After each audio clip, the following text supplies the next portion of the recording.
Day, 1914. You and I weren't born, but there is a memory etched into my mind, and probably yours, about that day. It was World War I, and war raged across Europe, Germany versus Britain and its allied troops. Countries signing up left, right and centre to take sides. A war that affected everybody. On the Western Front, trench warfare, horrendous, claiming millions of lives, an overwhelming toll. In the middle of what was happening on that day, in the middle of what was going on in the whole world, something profound took place. A moment of peace. A moment of peace. So profound that it spoke into the darkness of the world that was happening at that time and echoed throughout the generations afterwards. I'm going to play a little clip of what happened on Christmas Eve 1914.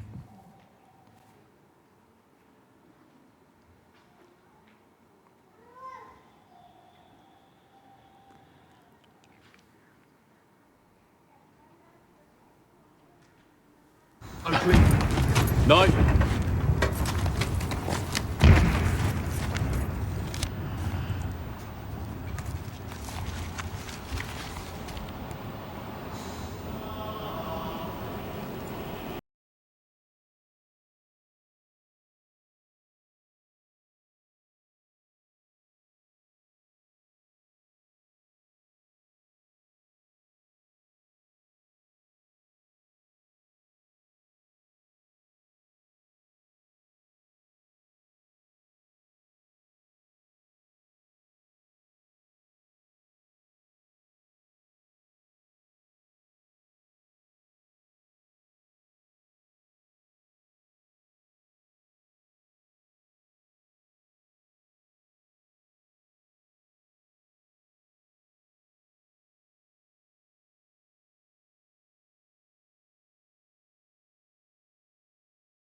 Was a 48-hour truce between the two sides. 48 hours. German soldiers stopped fighting, British soldiers stopped fighting, and they met in the middle in no man's land. What an amazing thing that took place. You know, an opportunity for them to bury the dead, an opportunity for them who were enemies to become friends. An opportunity even to swap gifts and trading little things like buttons and bullets and things like that.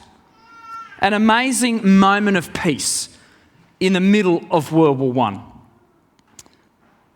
But amazing as it was, that peace only lasted for 48 hours.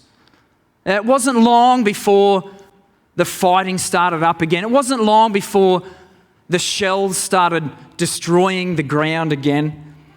It wasn't long before the rifles started firing. World War I continued on until the 11th of November 1918. Almost 4 years of fighting continued after that event. You know, as hard as we try, peace in this world is only temporary. It's only a matter of time until something happens to break the peace again. As it did in 1914, Christmas time can bring a sense of great peace to you and I as well. Some families, maybe even your own or my own, We'll put aside some of our differences maybe today. Maybe we won't talk about a certain topic. We might just push that to the side for a bit, all in the name of peace and so that we can just get through today and maybe not have any fighting in the family. Christmas can bring about this. You know, we persevere through the day, willing to put aside our differences or issues that have happened in the past between family members maybe, willing to put that aside just so that peace can be shared today. It's like everyone's going to be on their best behaviour today. You know, no one's going to annoy anybody. Everyone's going to be on their best behaviour. But at some point, like what happened there with the 48-hour truce, at some point, we're going to see the fighting start up again, even if it is in our own families. And at Christmas, we remember the baby born into a world of temporary peace. Jesus was born into the Roman culture. You know, a culture in the first century that really might have projected the image of peace and prosperity, but really you just had to look around at the realities of how the Romans operated to understand that if you didn't toe the line, there was no peace for you. And it often ended in death. And Jesus was born into humble circumstances in this violent and chaotic time of life. And he was to be the child called Emmanuel. 700 years earlier, his birth was spoken about by the prophet Isaiah, who declared these words in Isaiah chapter 7, verse 14. The Lord himself will give you a sign. Look, the virgin will conceive and give birth to a son, and will call him Emmanuel, which means God with us. You see, in Isaiah's time, in the Old Testament, when that was written, much like in 1914, there was a lot of war happening. There was a lot going on in the world for Isaiah when he wrote those words. God's people were struggling with fighting and war. It was actually at this time in the history of God's people that Ahaz was the king. And God's people were being confronted by the Assyrian army. And the Assyrians were flexing their political and military muscle around the world in that day. And King Ahaz here is the king of God's people. And the Assyrians are taking over country by country, and the threat is coming towards God's people. And King Ahaz is not sure what to do. And so Isaiah, God's prophet, God's mouthpiece, steps into this situation. And he basically says to King Ahaz, in Isaiah chapter 7, we read the picture there of Ahaz, God is giving you an ultimatum. You got two choices here. Either you're going to be taking sides with God, you're going to submit to God's rule, you're going to follow God's way and receive the blessings that come from that, or you're going to choose to do your own thing and the rest will be history. And so King Ahaz was actually given an opportunity by God. God said to him in verse 11 of chapter 7, he said, ask me for a sign, Ahaz. I'll give you a sign to show you that I'll be with you. A sign, anything from the highest of heavens to the deepest of things in the ocean. Ask for a sign, God said, and I'll give it to you. But King Ahaz refused. And he chose to go his own way instead of submitting to God. He chose not to ask for a sign, and so he decided to disobey. But the crazy thing is that God gave him a sign anyway, regardless of his choice. And this is exactly the words of Isaiah chapter 7, verse 14. The virgin will conceive and give birth to a son, and you will call his name Emmanuel, for he will be God with us. That was the sign that God gave into that circumstance for King Ahaz. You and I know that Jesus is the fulfillment of that promise, that prophecy from Isaiah. In the New Testament, we read Matthew, the Apostle Matthew, who wrote these words in Matthew chapter 1 and verse 22, which says exactly what Isaiah was talking about. All of this took place to fulfill what the Lord had said to the prophet. The virgin will conceive and give birth to a son, and they will call him Emmanuel, which means God with us. Jesus, the long-awaited promise. The promise that originally was to King Ahaz 700 years earlier. The promise from God saying, Ahaz, you can trust me. You can trust me. Put your trust in me. Because I am coming to you. God with us. I am becoming like you so that you can know me. John, I love the way John the Apostle puts it. He just says it so simply. He just says, the Word became flesh and dwelt among us. The Word became flesh and dwelt among us. That word dwelt, the original language of what that was written in the Greek, the word dwelt means to tabernacle with us, to pitch your tent with us, to basically move into the neighbourhood. And it's just that great image, isn't it? That God, the eternal creator of the world, the one who is holy, the one and only God, moved in to our neighbourhood, dwelt with us. Just such a great image, isn't it? An amazing picture. And, you know, in our life, in my life, we place our peace and our hope in things that we can control or maybe that we think are trustworthy.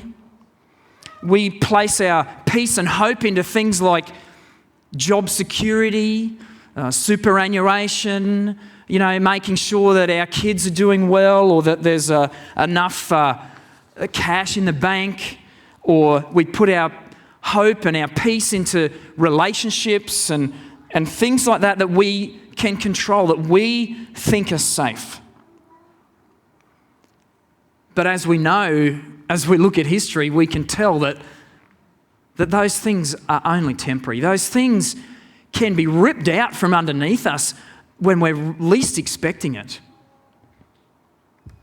Even what society might call a safe investment can really be taken away from us in a moment. Perhaps you yourself have been maybe rocked by a personal crisis or something even this year. And the peace that this world offers is really only temporary and fleeting. The baby that we talk about at Christmas grew into a man, to be the man Jesus. And through his birth, life, death, and resurrection, we can experience the reality of peace and hope in our life. Peace and hope that's not fleeting, that's not temporary, but actually eternal. We often define peace as just being a lack of conflict. If there's no conflict, then there must be peace. You know, we say to our kids, I just want a minute peace and silence. Just a minute of peace. Can you just give me 1 minute of peace and not annoy your sister, please? But what we're really asking for here is there to be no conflict. That's what we're asking for.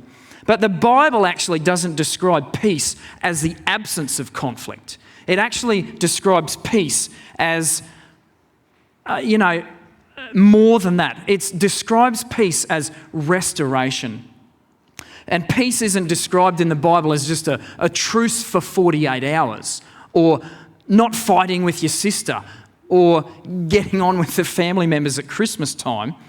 Peace is described as this idea of restoration and shalom, bringing broken things back together again. You may know about the Japanese art form where they take broken pottery and bring it back together again, and actually use the brokenness to highlight the restoration.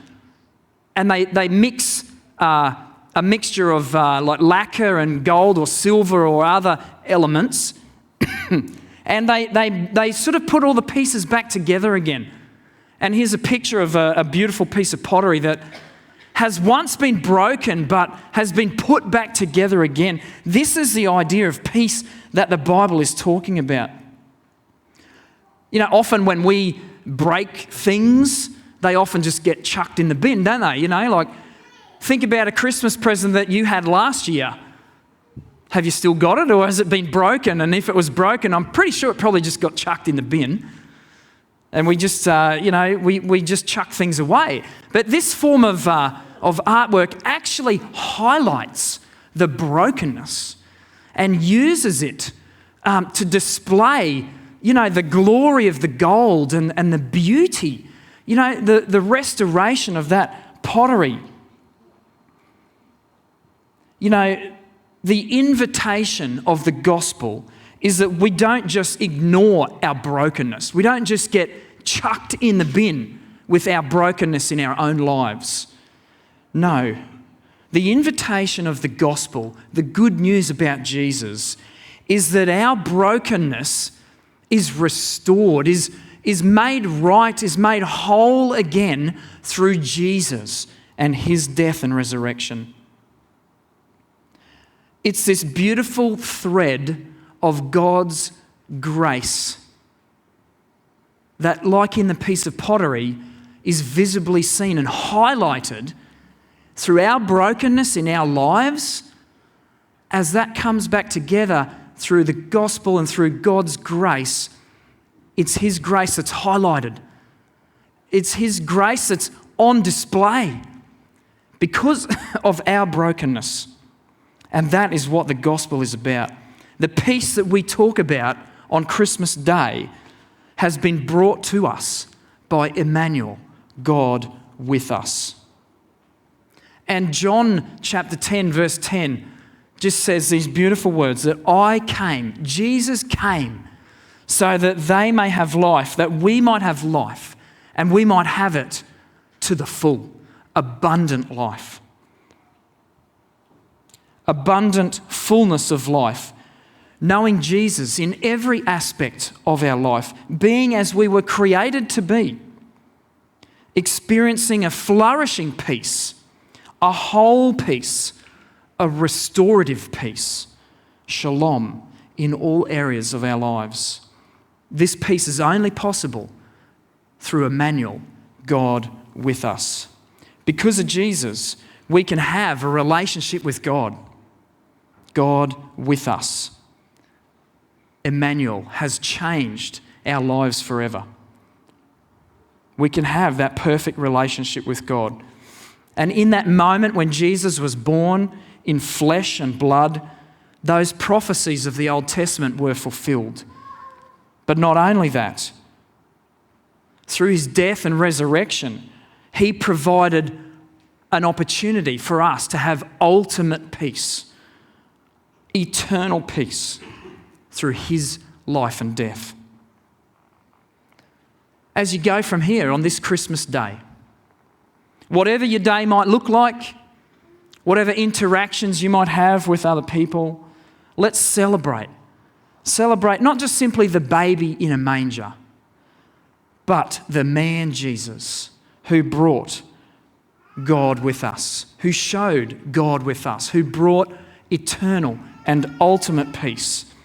And he invites us to take part in that, to have life abundant, not peace that is temporary. We're going to sing a song together as we finish this morning, a song that's an opportunity for us to rejoice in this fact of Emmanuel, God with us, a Saviour who has come to rescue, redeem, and bring ultimate peace. He was born that we might have life. Let's pray together.